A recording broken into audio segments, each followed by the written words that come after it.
Jujurnya belum sih waktu itu. Aku udah mulai ada niatan ke Rusia itu waktu aku kelas 10. Kelas 10 waktu itu aku lagi cari beasiswa ke negara Rusia. Terus akhirnya aku kayak, oh wow, this is a big deal gitu kan. Nah jadi aku kayak, aku harus daftar ke negara ini. Aku termasuk awardee beasiswa Rusia. Terus aku cepat-cepat turun ke bawah. Aku bilang, "Ma, Umar lulus beasiswa Rusia." Terus mama aku langsung kayak loncat-loncat gitu kan.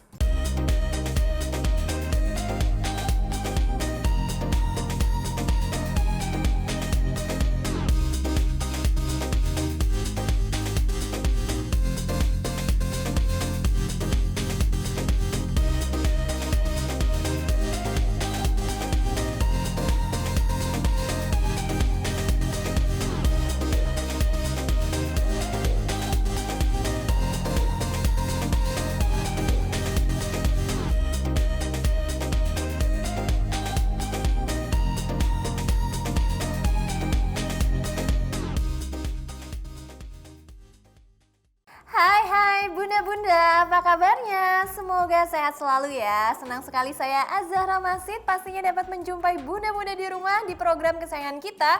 Apalagi kalau bukan persembahan untuk bunda, bunda cerdas keluarga bahagia yang pastinya hanya di Mata Millennials Indonesia TV, Matanya Indonesia. Nah bunda-bunda, selama 30 menit ke depan pastinya kami akan menyajikan informasi hangat yang menarik disertai dengan narasumber yang pastinya luar biasa nih Bun. Nah pada episode kali ini kami akan membahas mengenai siswa penerima beasiswa negara Rusia. Dan ini keterima di 6 university yang ada di Rusia. Wow, amazing sekali. Nah di sini sudah ada narasumber saya, pastinya di sini ada Farel Umar Raihan yang berasal dari MAN 4 Jakarta. Say hello tuh bunda-bunda. Hai Kak, hai juga pemirsa yang nonton di rumah. Halo, nah jadi Farel Umar Raihan ini yang merupakan siswa MAN 4 Jakarta menerima beasiswa negara Rusia melalui seleksi Pusat Ilmu Pengetahuan dan Kebudayaan Rusia atau PKR, dan juga Farel mendapatkan 6 pilihan perguruan tinggi di Rusia. Yang pertama mendapatkan Moscow Institute of Physics and Technology, betul? Betul. Kemudian yang kedua ada Peter the Great Saint Petersburg Polytechnic University, kemudian ada Tomsk Polytechnic University, dan juga Belgorod State University, Kazan Federal University, dan juga Far Eastern Federal University. Kita kasih tepuk tangan buat Farel. Nah Farel, kamu bisa jelasin dulu gak sih kenapa kamu bisa keterima ke 6 university yang pastinya itu di Rusia? Kenapa kamu gak milih di universitas-universitas lain gitu Farel? Oke, jadi pertama target aku kan emang ngincernya bioteknologi gitu kan. Ya emang kalau misalnya bicara soal bioteknologi itu emang USA, Germany sama Switzerland itu mereka yang bagusnya, mereka yang kayak top 3-nya gitu. Tapi yang jadi masalahnya itu masalah finansialnya. Itu mereka itu living cost di sana itu terlalu mahal. Jadi target saya itu cari negara yang secara kualitas bioteknologinya itu tinggi, tapi dengan living cost yang murah atau at least itu setara kayak Indonesia. Nah, akhirnya saya research di Google.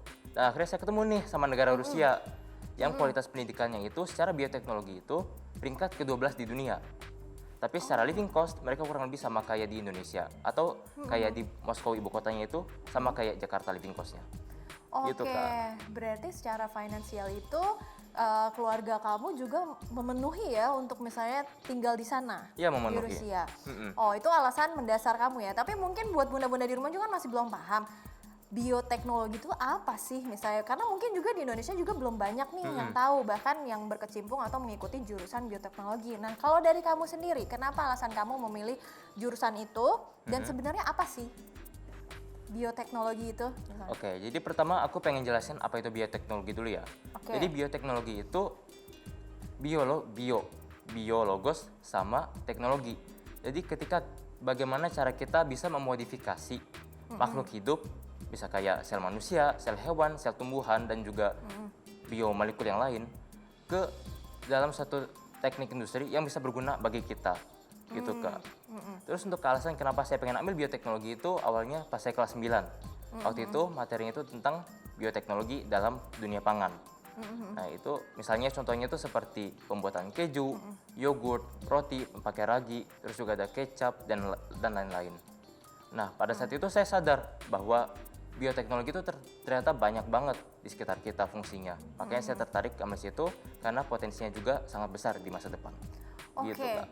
berarti kan kamu udah mempelajari bioteknologi itu udah lama juga ya. Dan kamu sudah memang ada niatan untuk ke Rusia di saat itu? Atau belum? Jujurnya belum sih waktu itu. Aku udah mulai ada niatan ke Rusia itu waktu aku kelas 10.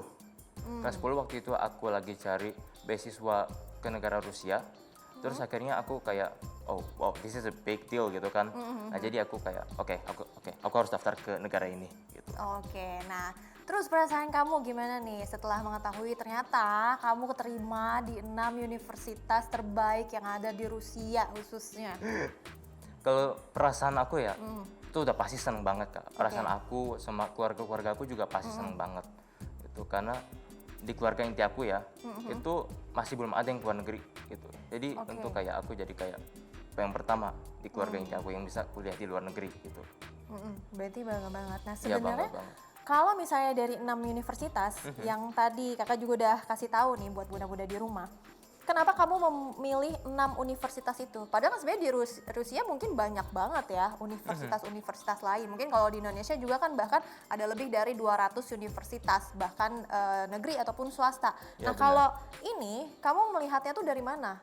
Gitu, maksudnya kenapa kamu bisa memilih 6 universitas ini yang ada di Rusia? Oke, boleh aku jelasin satu-satu Boleh, universitasnya nggak? siap. Oke, siap. Jadi pertama aku pilih di Moskow itu karena ibu kotanya. Jadi kalau misalnya ada ada apa-apa yang terjadi di Rusia atau misalnya kayak ada chaos, itu aku gampang banget bisa langsung ke kedubes Indonesia karena ada di satu kota yang sama. Terus juga secara transportasi kota Moskow itu sangat memadai. Jadi misalnya kita bisa langsung dari Jakarta, bisa langsung ke Moskow, mungkin transit cuma sekali doang di luar negeri lain gitu. Terus juga mereka sistem metronya sangat bagus, jadi kalau movementnya itu di kota Moskow itu gampang jadinya. Terus juga yang kedua itu di Saint Petersburg, itu kan kota terbesar nomor 2 di Rusia. Oke. Itu kurang lebih alasannya juga sama, karena itu kota besar, ekonominya juga pasti besar banget, tinggi banget. Nah terus juga secara transportasi, metro sama bisnya itu sangat memadai, jadi kalau kita mau berpergian di kota Saint Petersburg atau ke sekelilingnya itu gampang banget gitu. Terus pilihan aku yang ketiga itu ada di Tomsk. Untuk pilihan ketiga sama empat aku kan di Tomsk sama Belgorod. Itu yang kota. Itu kota yang ada pinggiran Rusia gitu kan.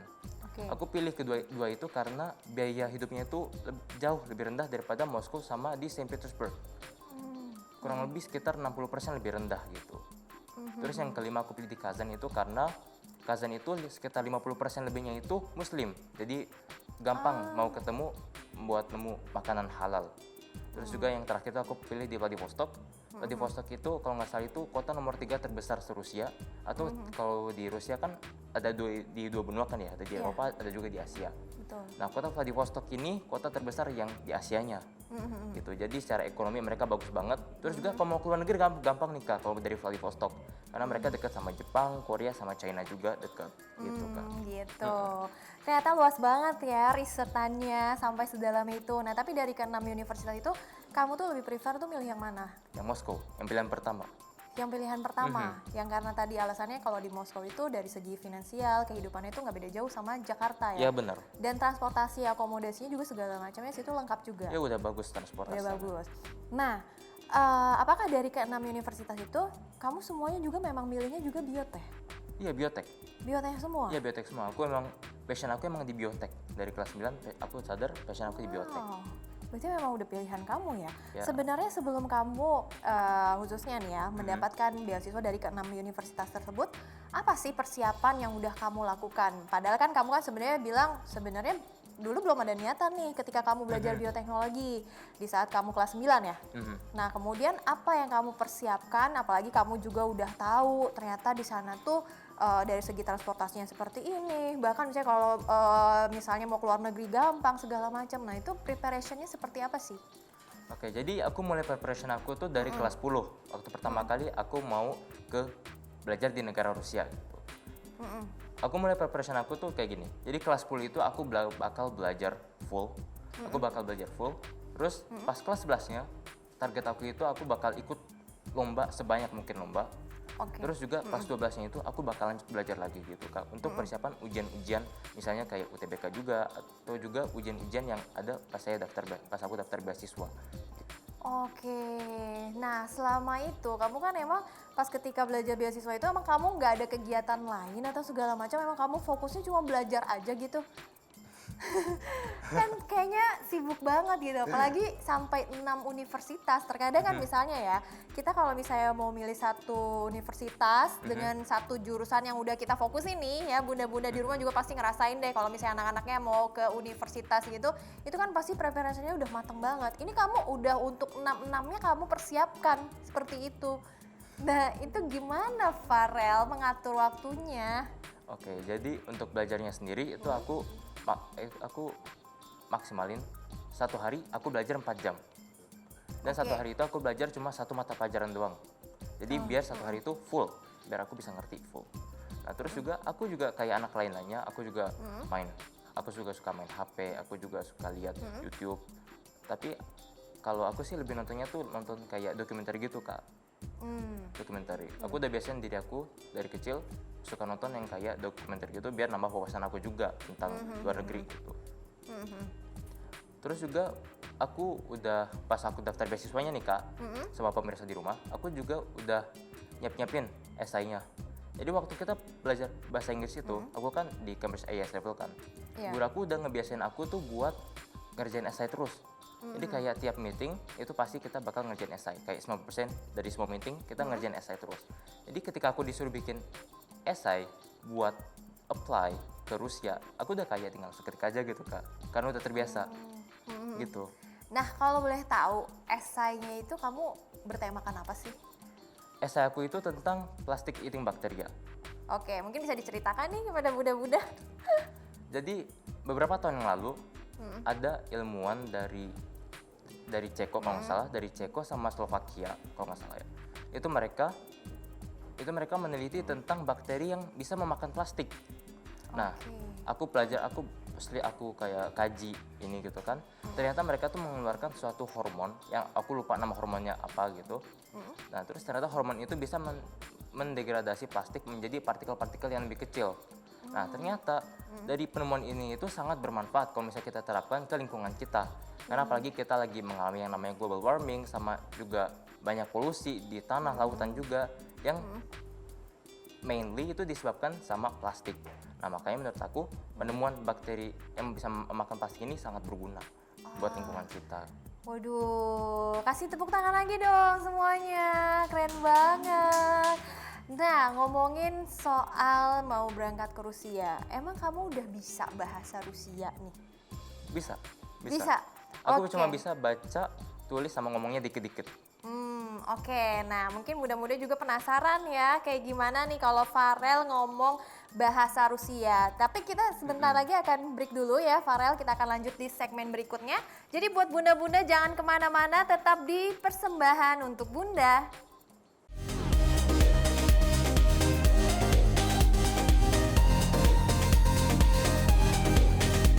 Bunda-bunda, terima kasih masih setia di Persembahan untuk Bunda dan masih bersama saya Zara Masid dan juga Farel Barahan. Farel. Iya.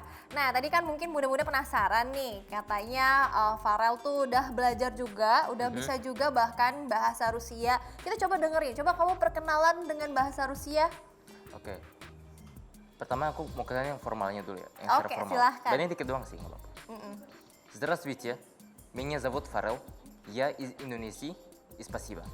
Artinya, halo, nama saya Farel, saya dari Indonesia, terima kasih. Oke. Tapi kalau yang non formalnya itu, Привет, меня зовут Farel, я из Индонезии, спасибо. Kurang lebih artinya sama. Nah, apa yang membedakan antara formal dengan non formal tuh Farel? Formal, kalau yang formal itu kan yang pertama, misalnya seperti halo gitu. Kalau halo yang bahasa formalnya itu здравствуйте. Здравствуйте. Tapi kalau misalnya yang non formalnya yang untuk buat bicara ke teman atau yang lebih ke bawah istilahnya itu привет. Gitu. Oh, jadi memang agak susah ya. Maksudnya ada perbandingan. Misalnya kan terkadang kalau perkenalan biasanya di beberapa negara juga ya udah tinggal perkenalan aja gitu Iya, kan, benar. sama aja yang penting sopan gitu kan. Tapi katanya kamu juga bisa berbagai macam bahasa nih, bukan cuma Rusia aja. Bahasa apa aja sih? Aku bisa bahasa Indonesia pasti, bahasa native aku, terus juga bahasa English itu nomor 2. Karena kita di sekolah dibiasain pakai bahasa Inggris. Terus yang ketiga itu bahasa Jepang. Oke. Aku udah belajar bahasa Jepang dari aku kelas 3 SD. Aku tertarik bahasa Jepang karena dari Ultraman sama anime. Waduh. Terus juga yang keempat tuh aku bahasa Arab. Aku udah belajar bahasa Arab dari aku SMP karena emang udah jadi mapel wajib. Terus bahasa Jerman. Aku udah belajar bahasa Jerman 3 tahun karena emang ada kelasnya itu di sekolah. Terus yang terakhir bahasa Rusia. Aku belajar bahasa Rusia udah dari kelas 6 SD, tapi untuk secara grammar-grammarnya itu aku baru belajar sekitar 3 bulan yang lalu. Oh, tapi kayaknya tuh kedengarannya udah kayak di film Top Gun ya, orang-orang Rusianya tuh. Nah, by the way nih ya, kamu dari keenam bahasa, paling sulit tuh bahasa apa? Bahasa Jerman.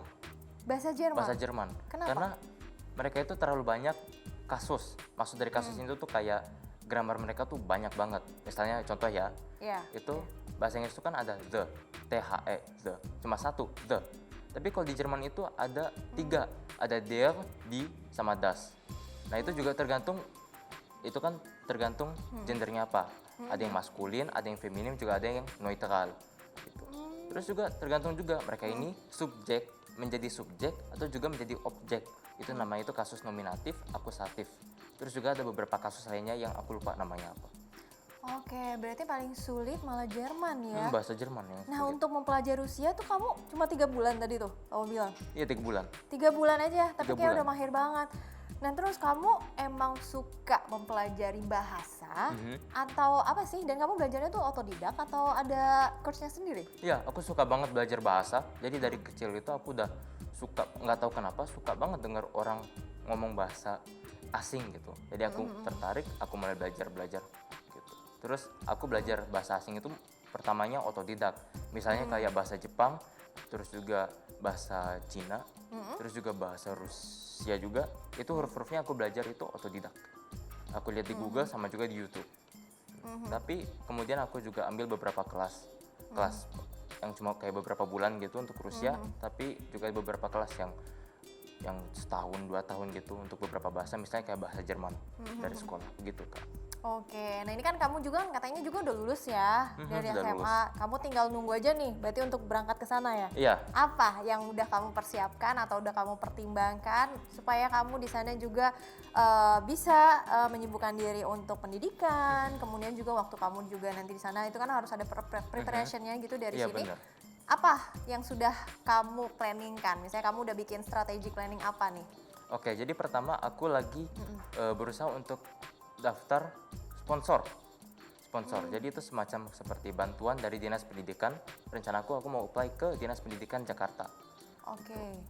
Kemudian aku juga pengen daftar untuk asramanya, asrama di universitas di sananya. Kalau saya udah dapat LOA-nya gitu. Kemudian juga yang tadi ralat. Yang tadi ralat.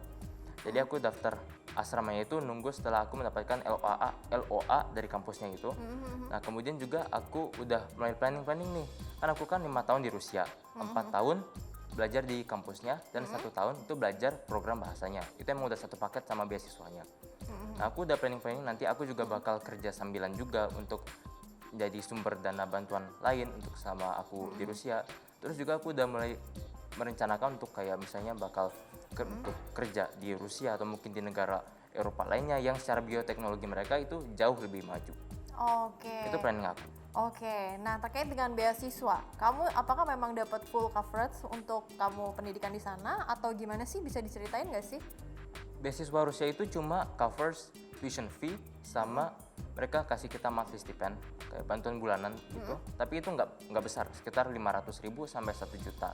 Nah, amount-nya itu tergantung sama nilai kita selama di kampus. Semakin bagus nilai kita di kampus, semakin gede juga amount yang dikasih sama pihak beasiswanya. Jadi kita emang harus butuh cari dana bantuan lain ya Kak. Gitu.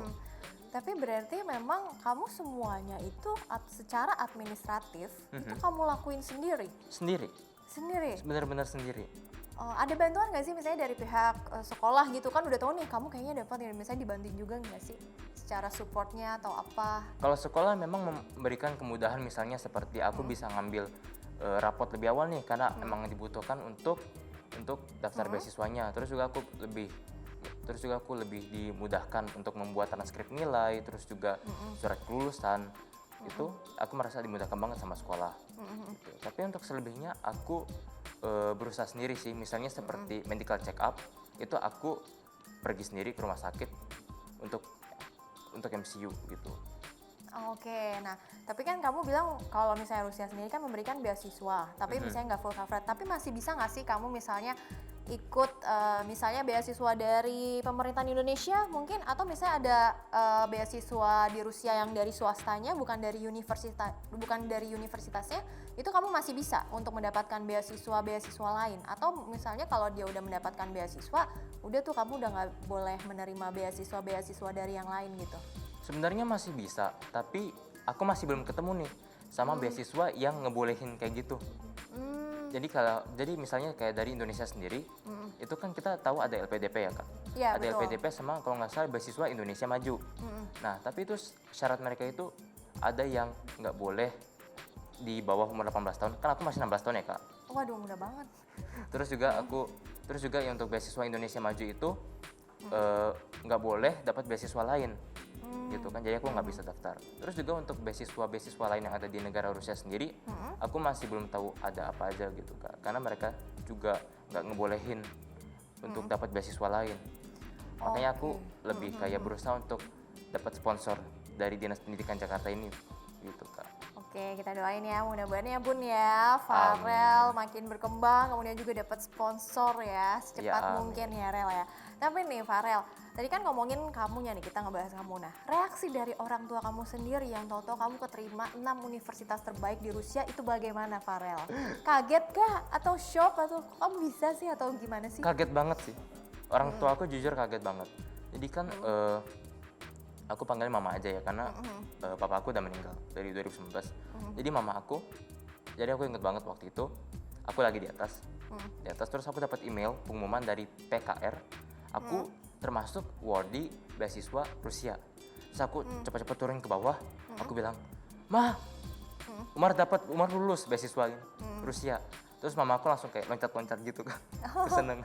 Iya pasti bunda-bunda di rumah juga kalau anaknya dapat penghargaan atau mencapai suatu target, misalnya pengen kuliah di luar negeri, terus kemudian berhasil, pasti seneng banget. Terus kalau papa gimana? Kalau papa? Papa aku udah meninggal. Oke, I'm so sorry. Tapi papa tuh pasti bangga banget. Pasti bangga Apalagi banget. tahu anaknya mendapatkan 6 universitas terbaik di Rusia. Dan itu juga kan sesuai dengan keinginan kamu kan? Iya. Nah, sebenarnya menurut kamu sendiri seberapa penting sih peran orang tua dalam pencapaian kamu hingga saat ini? Penting banget. Kalau misalnya dalam scale 1 sampai 10, 10. Penting banget. Karena mereka itu yang selalu ngasih aku support buat kayak ayo tetap lanjutin. Kan misalnya seperti kita waktu apply ke Rusia itu kan kita harus bikin banyak essay kan. Kadang aku juga ngerasa capek. Aku juga curhat ke mama aku kayak capek, pengen kayak mundur aja dari program beasiswa ini. Terus mama aku kayak, "Ayo Mar, semangat." Gitu. Aku dipanggil Umar di rumah. Iya. Ayo semangat. Ayo semangat, jangan mundur. Nanggung, tinggal dikit lagi selesai. Terus akhirnya aku dengerin kata mama, terus alhamdulillahnya berhasil. Oh, kalau kata-kata motivasi atau misalnya quotes deh dari orang tua yang paling kamu ingat supaya kamu lebih termotivasi lagi gitu, ibaratnya kamu juga jadi lebih semangat lagi, ada nggak sih? Sebenarnya itu sih yang aku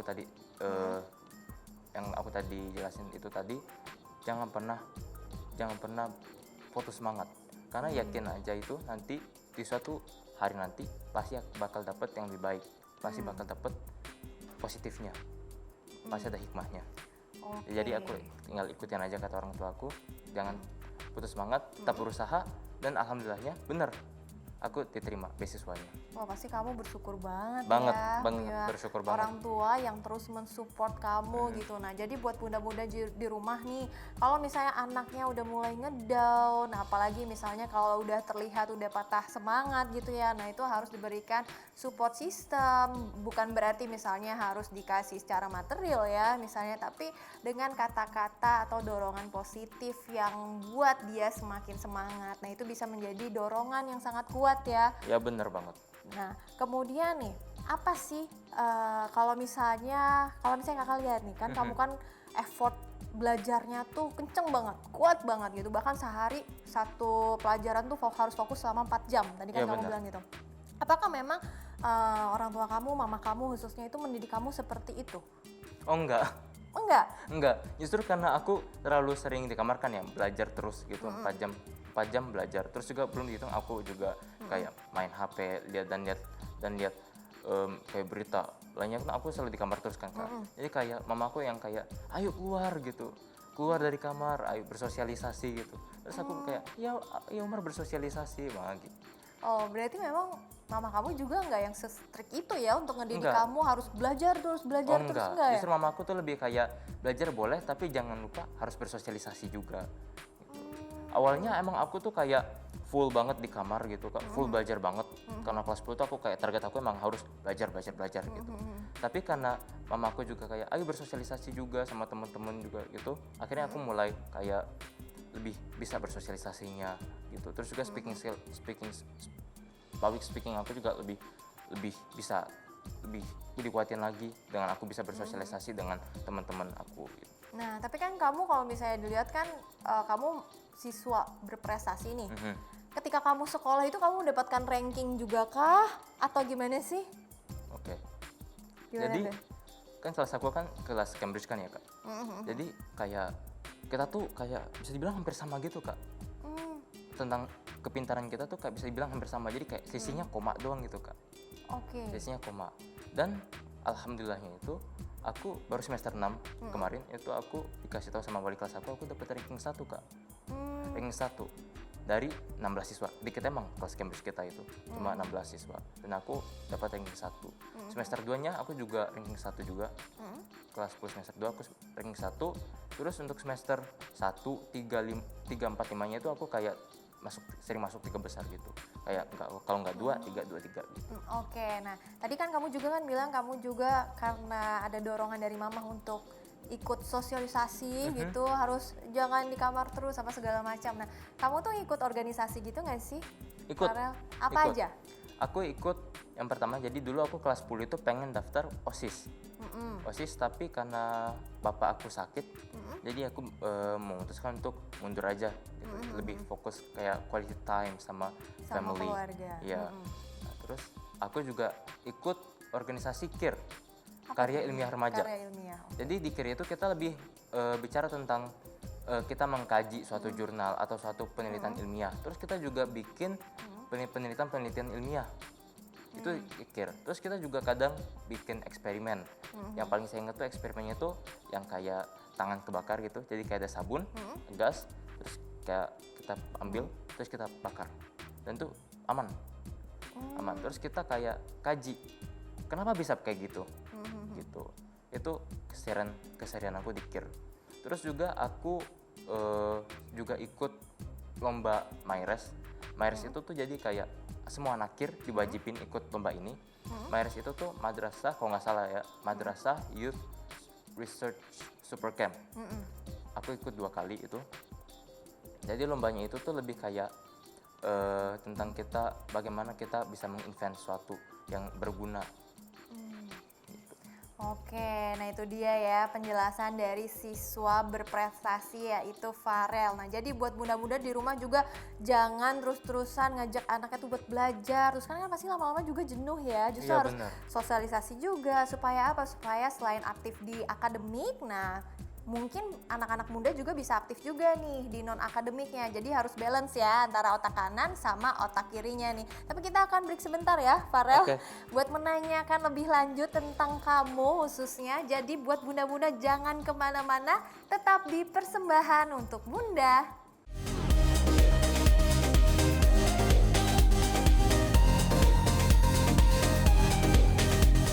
Terima kasih bunda-bunda masih setia di program kesayangan kita. Apalagi kalau bukan persembahan untuk bunda. Dan masih bersama saya Zahra Masid dan juga Farel. Nah Farel, tadi kan berarti kan kamu memang dari segi pendidikan kamu jalan. Terus kemudian dari segi sosialisasinya juga kamu jalan. Ya. Nah kalau boleh tahu kamu pas ketika SMA tuh kamu ngambil jurusannya apa sih? Aku ambil IPA. Oke, ngambil IPA ya. Wow, saya tidak bisa masuk IPA karena saya anaknya sosial. Nah, kalau saat ini kamu sedang disibukkan apa sih selain nunggu preparation atau mengurus administrasi untuk kamu keluar negeri itu apa? Lagi sibuk apa kamu tuh? Aku sekarang lagi ngurus yang tadi, yang sponsor yang bakal aku apply ke Dinas Pendidikan Jakarta. Terus juga aku lagi sibuk nyari asrama di 6 kampus aku itu. Tergantung aku dapatnya di kampus yang mana. Terus kemudian aku juga lagi sibuk belajar ulang materi-materi Kurnas yang aku ketinggalan sama belajar materi Cambridge. Nah, kamu tuh pas ketika kamu tahu mendapatkan beasiswa dari Rusia, apakah memang kamu juga mendapatkan informasi seperti halnya misalnya kamu ketika di sana tuh apakah kamu langsung kuliah kah atau memang ada training listennya dulu? Oh ada Kak, ada. Oke. Jadi kita dalam satu paket beasiswa itu kita dapat pertama 1 tahun kita belajar bahasa sama seperti penyamaan materi antara materi di Indonesia sama materi di Rusia. Jadi kita kayak belajar biologi, kimia, sama fisika sama bahasa Rusia ulang lagi selama 1 tahun. Itu udah bagian dari paket beasiswanya. Gitu Kak.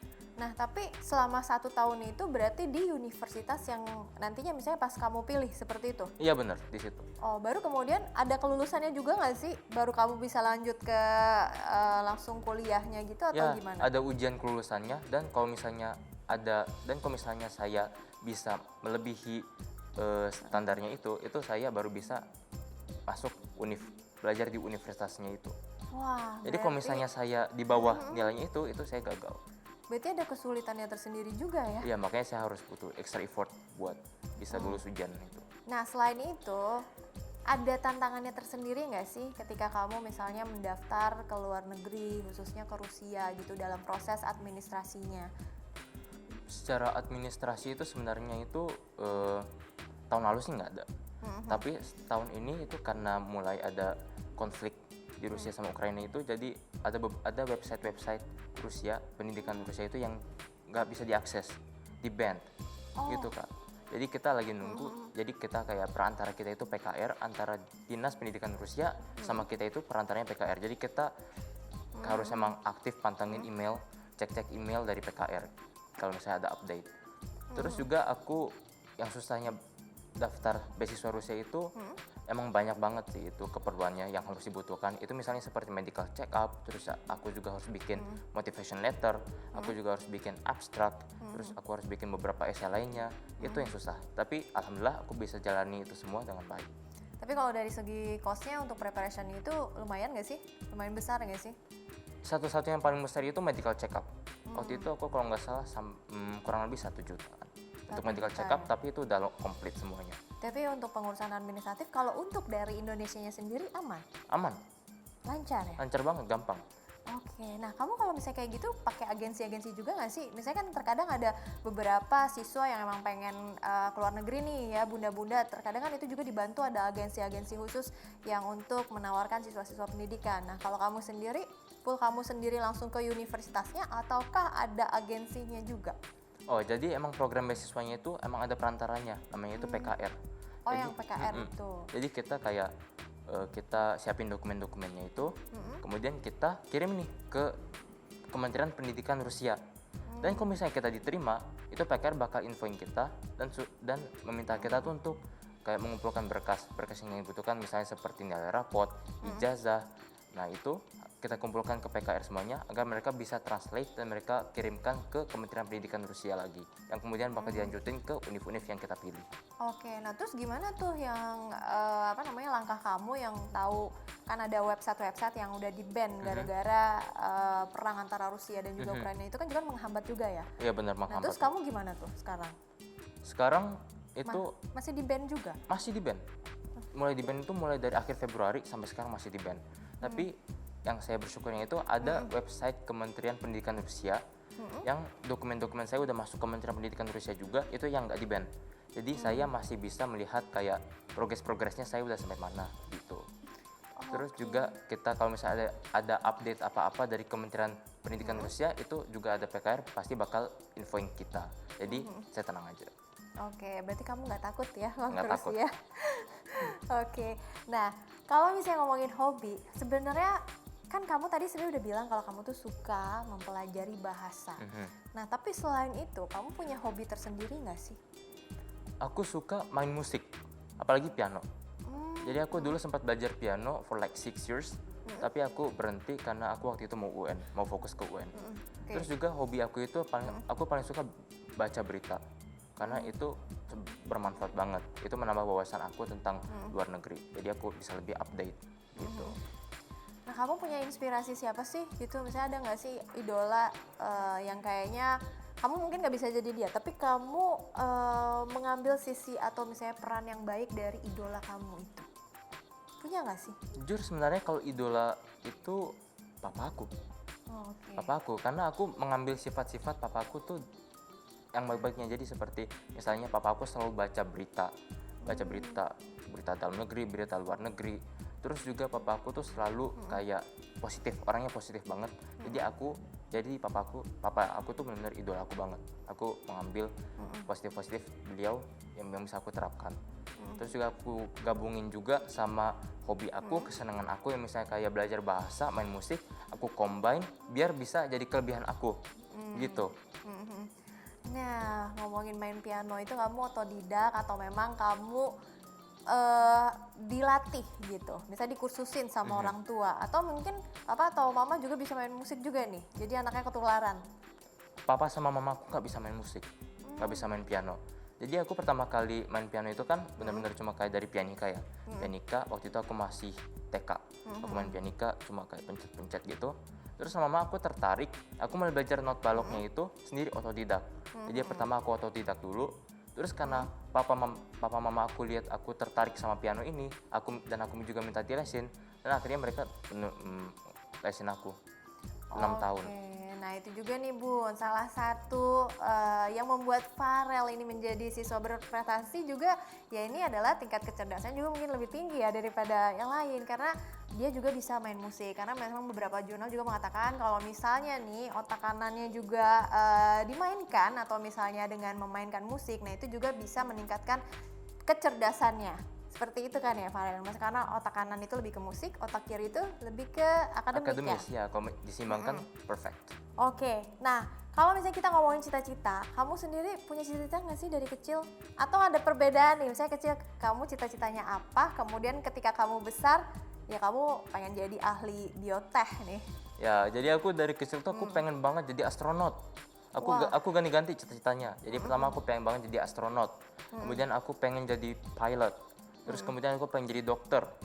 Terus sejak kelas 9, cita-cita aku sampai sekarang nggak berubah, pengen jadi saintis bidang biotek.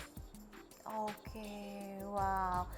Nah, ketika kamu dulu kan juga pernah KIR juga ya, atau misalnya pernah mengikuti penelitian, kamu pernah mendapatkan medali kah atau segala macam gitu sebelumnya? Misalnya karena suatu penelitian yang udah kamu buat gitu, menang-menang lomba, bisa diceritain nggak sih? Oke, jadi kan aku ikut banyak banget lomba kan. Nah, lomba MyRes yang aku meneliti itu tuh sayangnya itu aku nggak lolos tahap berikutnya.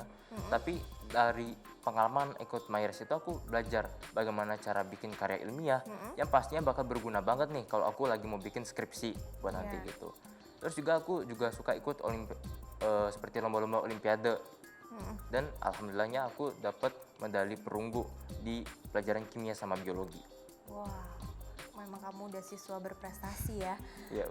Nah, kalau ngomongin ketika kamu belajar, itu kamu tuh memerlukan suasana yang tenang kah? Atau misalnya kamu tipikal orang, misalnya kalau kakak sendiri ya, itu biasanya kayaknya harus dengerin musik deh, misalnya biar kayaknya kalau misalnya belajar tuh jadi lebih enak, santai dan juga enjoy. Nah, kalau kamu sendiri tipikal yang seperti apa sih kalau lagi belajar? Kalau aku keterbalikan dari kakak, justru aku harus dengan suasana yang tenang. Wah.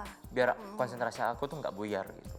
Terus juga aku tuh orangnya tuh yang harus belajarnya tuh di pagi atau siang. Aku nggak bisa belajar malam. Itu otak aku itu nggak bisa konsen. Pagi dan siang. pagi dan siang. Berarti ketika kamu istirahat di sekolah, kamu belajar gitu? Iya, seringnya iya. Oh, terus malam apa yang kamu lakukan? Malamnya aku Biasanya? cuma kayak jadi pagi siang sore itu aku kayak belajar, tapi malamnya itu aku udah kayak tinggal santai aja. Karena semuanya kayak misalnya seperti PR ataupun mungkin materi yang bakal di ujian besok, itu udah aku cover semua di pagi sampai sore itu. Jadi malamnya aku bisa santai. Waduh, ternyata memang setiap anak itu punya cara belajarnya tersendiri. Misalnya ya Bun ya, kalau saya sendiri itu belajarnya tuh harus ada musik. Tapi kalau misalnya Farel harus tenang. Nah, tapi semua cara itu sama aja. Yang penting gimana caranya anak itu bisa masuk ya untuk pelajarannya, gimana bisa ngerjain PR-nya, itu balik lagi tergantung cara dari masing-masing anak. Nah terakhir nih Farel, kamu bisa nggak sih kasih motivasi kepada bunda-bunda khususnya atau misalnya anak-anak bunda supaya lebih termotivasi lagi mungkin kalau misalnya ingin kuliah di luar negeri dan juga misalnya ingin menjadi siswa yang berprestasi, bisa diceritakan lebih detail. Oke, jadi kalau misalnya kalian pengen punya suatu tekad, entah itu kalian mau belajar di luar negeri ataupun di dalam negeri, ya do it. Karena jangan pernah dengerin kata orang lain. Kalau misalnya orang lain kayak misalnya seperti jangan, bilang jangan gitu, just don't care about it. Karena itu bakal nge-affect kalian. Jadi jangan kalian ambil pusing dengan perkataan orang lain dan fokus dengan tekad kalian. Gitu. Dan jangan lupa terus untuk semangat dan jangan pernah putus asa. Itu quote dari saya. Oke, terima kasih Farel udah Ya, makasih juga, Kak. hadir di sini dan benar ya bunda-bunda pokoknya tetap harus kasih support kepada anaknya dan jangan lupa jangan pernah dengerin apa kata orang lain karena itu bukannya bikin maju malah jadi makin ngedown. Bener Jadi buat bunda-bunda di rumah jangan lupa untuk saksikan terus persembahan untuk bunda di episode selanjutnya yang paling gak kalah menarik nih daripada hari ini dan terima kasih Farel udah datang. Ya, thank you juga Kak. Iya, sama-sama. Dan saya Azhara masih bersama dengan Kak Farel. kami pamit undur diri. Bye-bye.